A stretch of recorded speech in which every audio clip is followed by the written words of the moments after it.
Thank you, Leader Jeffrey. Given the recent court-issued restraining order against Representative Cory Mills, I just wanted to get your message, get any message from House Democratic leadership about kind of what does it say that your Republican colleagues have kind of remained silent or kind of dismissed the allegations that have come out against one of their members? Just what are your general thoughts about the situation? I want to yield to Katherine Clark on this issue, but this is Domestic Violence Awareness Month.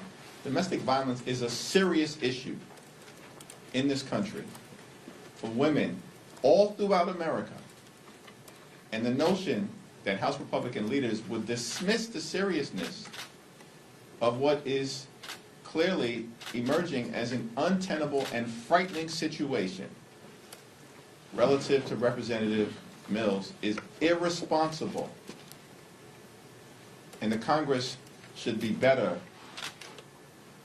than that level of dismissiveness that has been on display amongst my Republican colleagues. Thank you.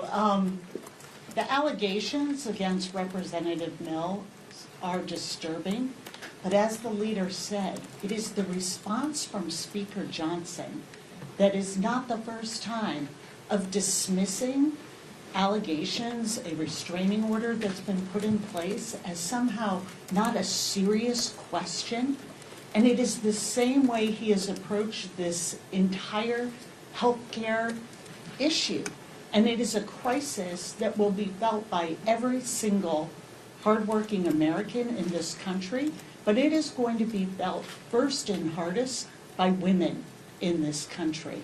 And his refusal to come and even negotiate, his saying that health care is some sort of, ancillary issue to what we're dealing with here, his allowing government to shut down in order to say it's my way or the highway. And what we are watching happening to women is really, it is chilling to watch. If you take the fact that since the Republicans have enforced abortion bans, we have 1/3 of all the counties in this country, there's no safe place to have a baby. There is no obstetric care in 1/3 of all our counties. And in some states like Georgia, that's more like 50% of their counties. We are saying to women that all the gains that they were able to make when they can have health insurance and not worry about being a human pre-existing condition that denied care in the past to many women, that you are now able to afford and find health care. And we're saying, not for you, not for you, not for your family. And when, about 40% of all births, and that's far higher in Mike Johnson's district, are covered by Medicaid. It's almost 65% of the births in Louisiana. And we're saying that, those cuts to Medicaid, this will just somehow trickle down from the billionaires and provide health care, reopen maternity wards across this country. We hear the dismissal. The American people hear the arrogance and the dismissal that is in all of this messaging. And the American people are making note that if you do not have 9 zeros behind your account number in your savings or checking account, you don't count.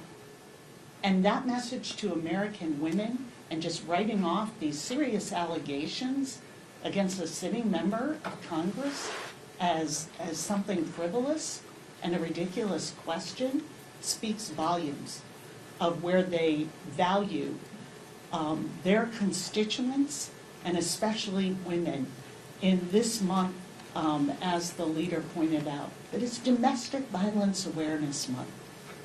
So we hear the message loud and clear, Mike Johnson. We hear it from the GOP. We don't matter. But we're going to keep showing up and do our jobs. We're going to come and fight for the American people so that they get health care and can live with security in their homes, in their communities, and know that they can afford to provide a decent life for their families. Thank you, Clark.